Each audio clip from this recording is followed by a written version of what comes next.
la personne, c'est ça ton budget, c'est dans ça qu'il doit travailler, la personne est vraiment motivée. Parce que c'est ça responsable, c'est ça, il dit qu'on a mis des moyens à sa disposition.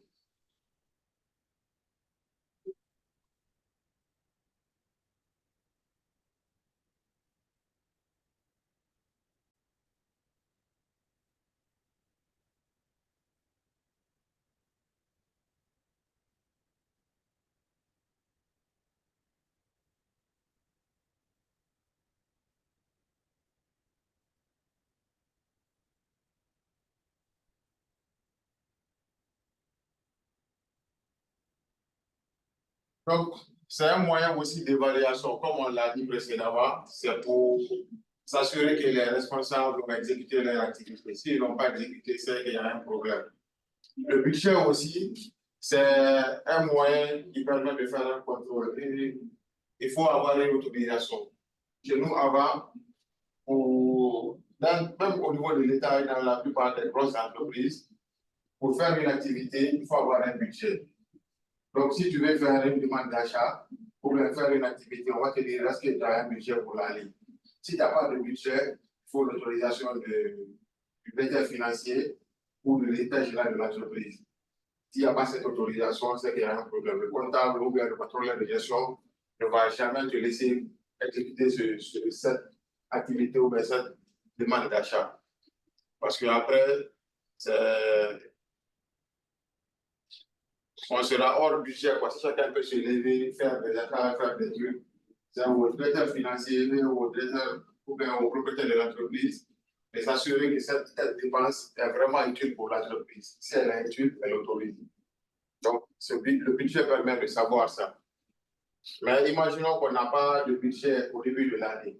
On fait un pilotage à vue. Chaque activité, chaque truc, chacun achète comme ça, chacun fait des achats. Donc, à la fin, on va se retrouver avec un chiffre qui peut être vraiment colossal parce qu'on n'a aucun moyen pour se référer. On n'a pas de moyen de référence. C'est pour cela, chaque fois, c'est l'activité, même si c'est un baptême ou un mariage, tu dois t'asseoir, tu dois dire que la location de la salle, c'est un montant. Donc, c'est un montant. Au moins, tu sais que ton mariage ou ton baptême va te globalement ça. Le montant, ça te coûte ça. Donc, tu sais que globalement, cette activité va te coûter tel montant. Donc, si c'est 10 millions et que ton salaire c'est 5 millions, tu as 5 millions à chercher à travers les parents, à travers les différents éléments. Donc, tu vas compléter toi.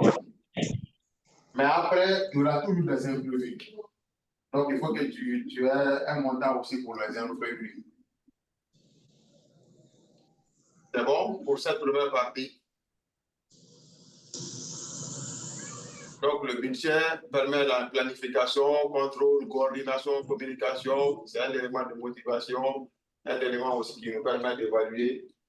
Parce qu'à la fin de l'année, on va te dire que là, quand tu as donné 100 millions, tu n'as fait que 60 millions. Pour que tu n'as pas pu faire les 40 millions.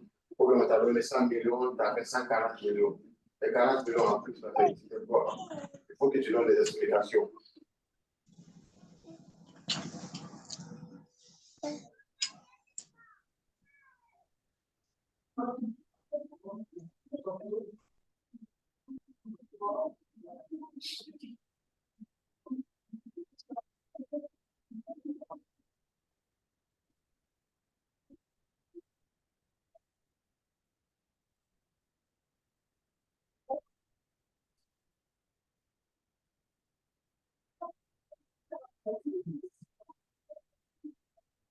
Donc, c'est bon pour cette première partie. Après, on a ce qu'on appelle les niveaux de budget. Comme au niveau du plan, la première fois, on avait vu 3 niveaux au niveau du plan. Donc, c'est les 3 niveaux aussi qu'on va retrouver au niveau forcément de la planification au niveau du budget. On va avoir la planification stratégique, ça va s'étendre sur le long terme. C'est là-bas où on va se fixer le objectif global, une vision, ainsi de suite. Au niveau de l'État, on va appeler ça loi des finances et un budget pluriannuel. C'est-à-dire, si on veut construire des écoles, si on veut construire des routes, ça passe sur une année. Ça va s'étendre généralement sur 2 ans ou sur 3 ans, on va faire des gros investissements. Donc, le budget sera sur plusieurs années. Donc, ça, Ça, c'est le truc un peu stratégique. Après, on a la planification budgétaire aux fonctionnaires. Donc là-bas, elle est faite sur le court terme, avec des chiffres respectant la stratégie. Là, on va raisonner un peu court terme. Après, on a la planification opérationnelle. Là, c'est le budget sur une année. Là, ça va être les différents éléments, les ressources à utiliser, les limites. Et les trois éléments-là doivent s'articuler et se suivre dans le temps. C'est-à-dire s'imbriquer. La planification opérationnelle, la planification budgétaire, les stratégies. Tous les trois, il doit y avoir un lien. C'est très important.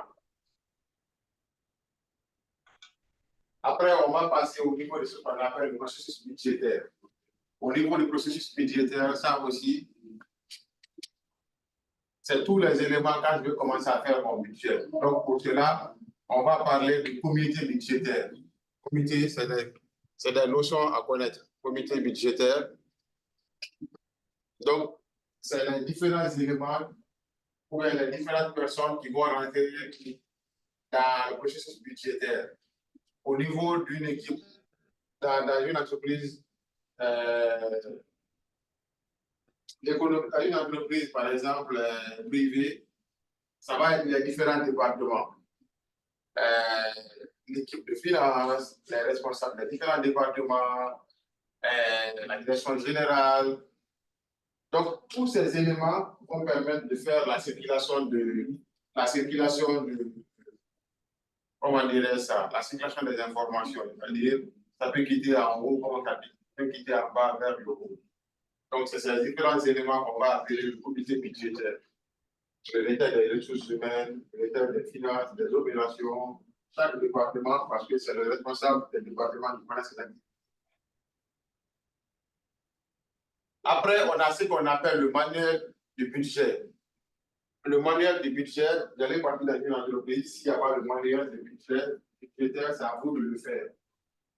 C'est le rôle du contrôleur de gestion ou bien le directeur financier de faire un manuel de budget. C'est-à-dire, le manuel de budget va nous dire quand est-ce que le processus budgétaire va commencer.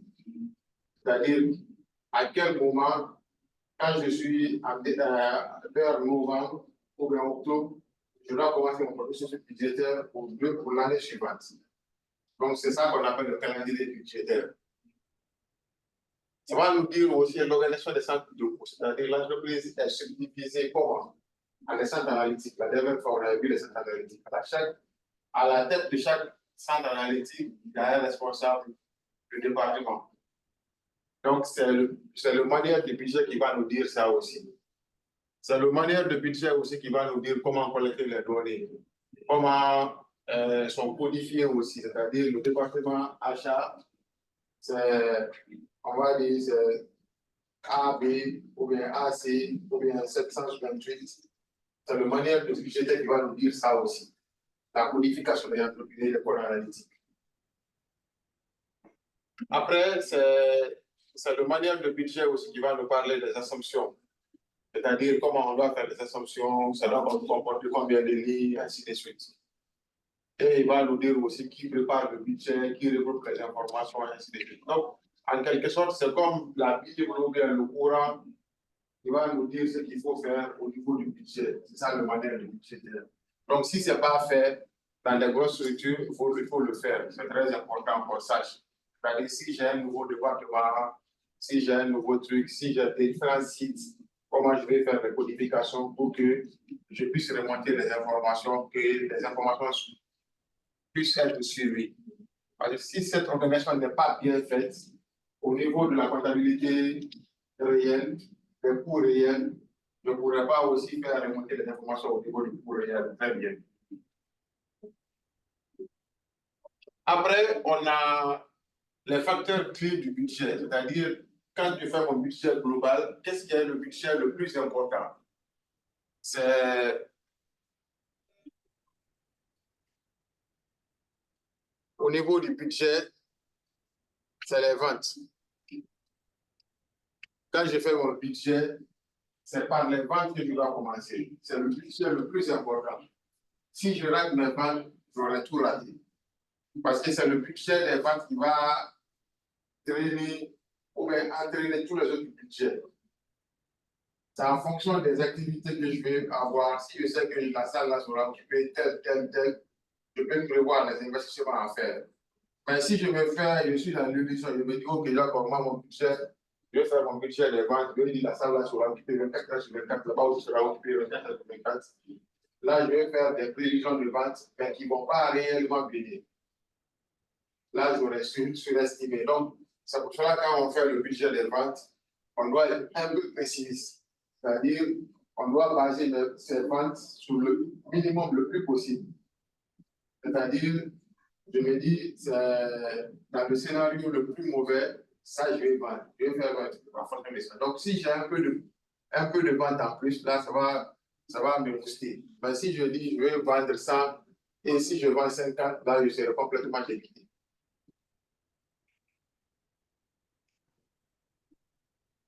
Ici, maintenant, on a le type de budget. Ça aussi, c'est très important. Le type et la coordination des budgets. Donc, on a dit, c'est pour ça que le budget des ventes est en haut. On dit budget des ventes, c'est le budget le plus important. Donc, une fois maintenant que je connais mes budgets des ventes, ça peut entraîner directement mon budget de production. Comme je dis, je vais vendre ça, il faut que je sois capable de produire ça. Si je n'ai pas, peut-être que je peux produire ça, mais j'ai déjà 40 en stock. Donc, je n'aurai pas la peine, ça ne serait pas important de produire les 100. Donc, au lieu des 100, je vais produire peut-être 70 pour avoir un peu de stock et pour consommer mon stock que j'ai là-bas. Donc, une fois que maintenant j'ai mon budget de production, ça va entraîner directement mon budget de matières premières. Donc, je saurai les matières premières que je vais acheter. Vous voyez comment ça s'imbrique. Après, en fonction de ça, comme j'ai établi mon budget de production, je pourrais connaître mon budget de la main d'œuvre. Donc, ça va m'éviter d'embaucher les gens et puis de les licencier parce qu'il n'y a pas de travail. Donc, si je les licencie, il faut que je leur donne les frais de licenciement. C'est qu'il y a un coût inutile. Donc, vous voyez l'importance, si je n'ai pas bien établi mon budget de vente, comment ça va avoir des implications. Donc, si j'ai mon budget à la main d'œuvre aussi, je vais avoir le budget des ateliers, c'est-à-dire la maintenance, ainsi de suite, ainsi de suite. Donc, tous ces éléments-là vont être ce qu'on appelle le budget global ou bien le budget intégré. Donc, je vais rassembler tous ces petits budgets-là dans un budget global que je vais appeler le budget global ou le master budget. Après aussi, une fois que j'ai produit mes éléments, j'aurai forcément mon budget de distribution. C'est-à-dire, si je dois vendre l'élément à Koya, à Fria, il faut que j'ai des frais, il faut que j'ai des camions pour pouvoir transporter. Il faut aussi que j'ai le budget des coûts généraux, c'est-à-dire les ressources humaines, les finances, les différents éléments. Tous ces éléments-là, il faut que j'ai un budget aussi. Donc, je vais intégrer tout ça. Tout ça, maintenant, va faire ce qu'on appelle mon budget intégré. Après, j'aurai aussi mon budget d'investissement. Imaginons ici, j'avais fait une mauvaise estimation au niveau des budgets de vente. J'ai dit, je peux vendre 1000, alors que ma capacité de production est de 500. Donc, ça va m'obliger à faire un budget d'investissement, à aller acheter une nouvelle vie pour que je puisse atteindre le. Donc, mon budget d'investissement ici va être un peu plus grand. Donc, si j'estime mal ici, ça va avoir un impact. Ce qui va avoir un impact au niveau de la trésorerie aussi. Parce que si je vais acheter une nouvelle machine ou une nouvelle ligne, il faut que je sorte du cash. Et je pourrais amortir dans le cash qui va sortir, ou bien je vais prêter de l'argent à la banque. Alors que si mon budget de faciès est bien estimé ici, ma production, ma vente était de 500, je n'aurais pas besoin d'avoir ces investissements supplémentaires. Donc, après cela, une fois que j'ai établi tout cela, j'aurai ce qu'on appelle le budget prévisionnel du résultat ou bien le budget de trésorerie ou bien le budget de l'état financier. Bon, ça trompe un peu les gens, mais ça, on va appeler ça résultat prévisionnel, la trésorerie ou le budget des états financiers. Le budget des états financiers, c'est